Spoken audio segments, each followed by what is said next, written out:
Still Bills, what's the deal, man?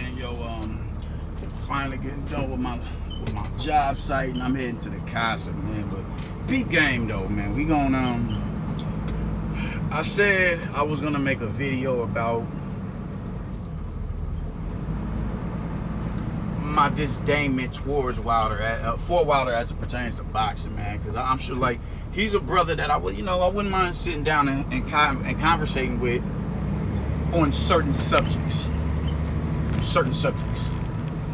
But as it pertains to boxing and just his personality, his persona involved in the sport, he's just not a dude that I can rock with, man. And we gonna go from beginning to end as to why I just can't stand behind dude.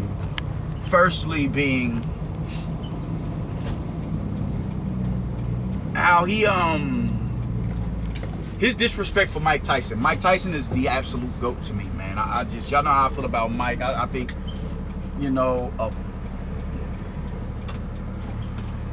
Mike with his skill set beats any heavyweight in history. Mike could beat anybody in the history of fighting with his skill set and how compact he is and how hard he punches. Even though he's 5'10",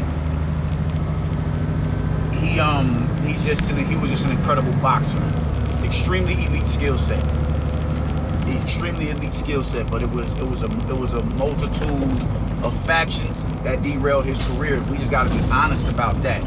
Nonetheless, it is on him to be able. You got to be able to, deal with the circumstances as they unfold in your life. You have to be able to deal with that. That's just being a man. That's just a part of manhood. So in his career, did he underachieve? Yeah, he did. And mainly the underachievement came from getting stopped by Lennox Lewis and Evander Holyfield. We can't disregard that. Even though I like his chances against them, I think he beats them focused. But I like their chances against him as well. But nonetheless, he did. Those are the main two fights that everybody goes through. He lost to Holyfield, he lost to Lennox Lewis. Yeah, he did. However, let's go down the list of fighters that he did fight who were legitimate opponents. Tyrell Biggs, Frank Bruno, Razor Ruddock. He fought Bruno and Ruddock a couple of times. Larry Holmes, Tony Tucker. I mean, we got to think, this dude was an undisputed world champion, the youngest heavyweight ever in the history of the sport. He achieved that. And for you to denigrate his resume as if you had this stellar resume is baffling. Mike wasn't fighting, 15 or 19 fights into his career, 400 ranked of opposition. He wasn't. Mike was fighting. I think he fought like 8 times in one year. Like 1985, 1984, something like that. He fought like 8 times. So he was gradually moving himself through the rankings. And you mean to tell me his resume is bullshit because you're only saying that because he did. Niggas say that shit because he didn't beat Lennox Lewis and Evander Holyfield. Fair enough. But those were solid contenders and champions that he beat. Because you see Deontay Wilder in the ring with a Larry Holmes. We all saw what the power jab that Tyson Fury was doing to Deontay Wilder. Larry Holmes is known as one of the greatest jabbers ever. Could you imagine what a power jab with that leaky defense of a Deontay Wilder would have did to Deontay Wilder? It's just that was when it was like, all right, bro, like, I ain't too much against you, brother, but that's kind of out of pocket right there. So, nah, I can't stand behind that shit. But whatever. I wasn't in the space where I am where I am with it now. Secondly, his what was it?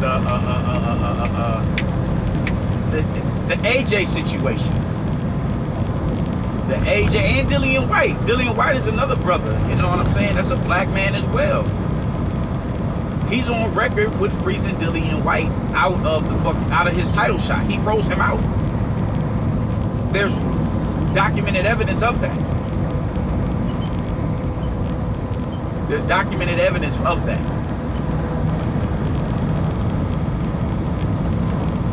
and he was offering you more money. Hey, yo, man, let's get this running. Let's run this. And I think at that time, your biggest purse was against Luis Ortiz, wasn't $1 million or $2 million. I think they said White was offering you like 4 or something like that. Maybe even 7. Nah, I don't want that. Alright, cool. Then you freeze him out. Like you can talk about how you put Ortiz in a better situation financially, but why couldn't you do that to Dillian White? Why couldn't you do that with him? Maybe it's too brash for you. He's just a little too brash, a little too arrogant, a little too bullheaded. Word. So what was your excuse with Anthony Joshua? Because Anthony Joshua is class personified. He doesn't go on to make all these excuses in the loss. He doesn't berate his opponents. I haven't even heard him berate you.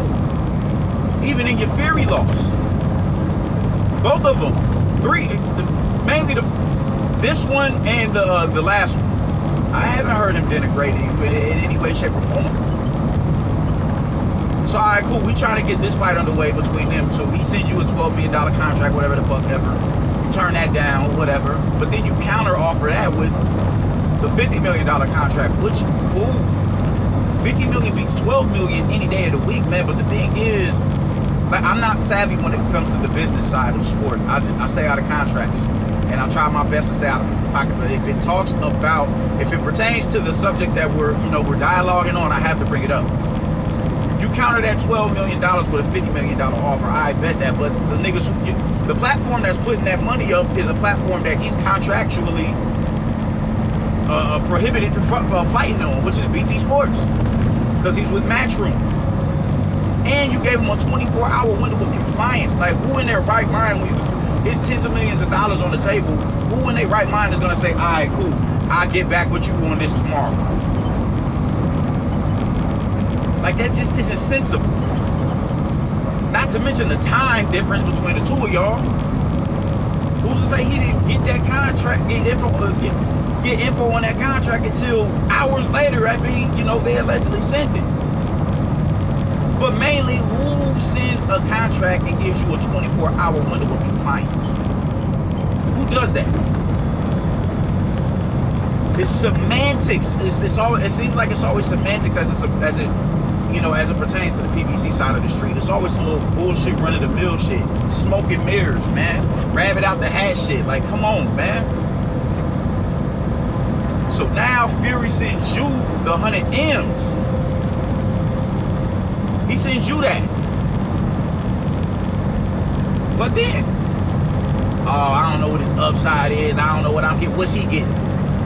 It don't matter what he's getting. You're getting 100 M's. You're not the draw that Tyson Fury, Anthony Joshua is. He's the A side. He's selling out arenas. You need a dance partner to sell out. Ain't giving tickets away. Motherfuckers, all right, man, just come to the event. Here. You call up to the radio station. If you're the 5th caller, you get a free ticket to the Deontay Wilder fight. It's shit like that. That dude sold out Madison Square. His first fight in America. You're not the draw that he is. So why would you think that, we gotta have there's no 50-50 in a fight like that? Because you're not on his level as far as the demand is concerned. And people are still in this space where they're, Anthony Joshua he's running and he's scared from Deontay Wilder, and it's been amplified now that he lost to Boosie. He's scary, he running, and I'm like, how? And then you bring up, I got one of my dumbass homies on my Facebook. I'm like, well, he offered him $100 million. And he's talking about knowing your worth. He hasn't made 100 M's in all 3 of these Tyson Fury fights. He'd have made that in 2 fights with Anthony Joshua. 1 fight with Anthony Joshua would equate it to 2 Tyson Fury fights. Like, this is simple mathematics. This is simple. And nobody wants to talk about it. Like, it's annoying. Well, Wilder, Wildettes, they don't want to talk about it. They want to disregard that shit because they want to stay in this safe space where it shows Deontay Wilder in a positive light. And that shit is corny. It is what it is. You can't, there's no getting around the fact that he offered this man 100 M's. 120 if you include Dominic Brazil, which he stretched out in a matter of minutes. You didn't get 20 to fight Dominic Brazil. You got 20 to fight Tyson Fury. So it's that right there. And then another one. You know, I don't take notes or nothing like that. I'm doing this all organically. So it's a lot of shit I'm not even gonna be able to speak on because I may not even remember at the time. But I'm trying my best to go in chronological order. I'm trying my best. But I'm really doing this shit from, you know, whatever memory is allowing me to do it from. But the nobody sees, nobody pays to see heavyweight. Nobody watches to see heavyweight, to see skill with heavyweights. We want to, they pay attention to see knockouts. To a certain degree, that's true. In boxing in general, that's true. You know, a casual fan, they can't understand the sweet. They can't really appreciate the sweet science. They can't understand setting traps. They don't understand lateral movement. They don't understand catch and shoot and doubling and tripling up on your jab and changing levels and variation with your punches and switching your timing with your punches. They don't understand that shit. They want to see a knockout. They want to see a knockout. Come on, all right, cool. Good looking out. That's damn near in any, that's in sports and in combat sports in general. But what you're forgetting is, to get to that to strengthen the likelihood of that knockout, you have to be able to break down your opponent. Tyson Fury broke you down. That's how he was able to knock you out like that in both fights. You have to be able to break an opponent down. You can't go in there just relying on raw power, because there are situations where you're not going to be able to land that nuclear bomb. You're not going to be able to find it. Having proper feet to put yourself in position to get the shot off, you're gonna need that. Competent feet. Slipping, dipping, making people miss, making people pay. That's how he knocked you down in the 10th. You threw a wide left hook and you did not bring what's coach say, you don't want to get off the phone. You was never on the phone. You threw a wide left hook, he weaved up under it, and you did not bring your hand back up to protect you, and you got punished for it. Skills pay the bills. They always will. Power is the dessert after dinner.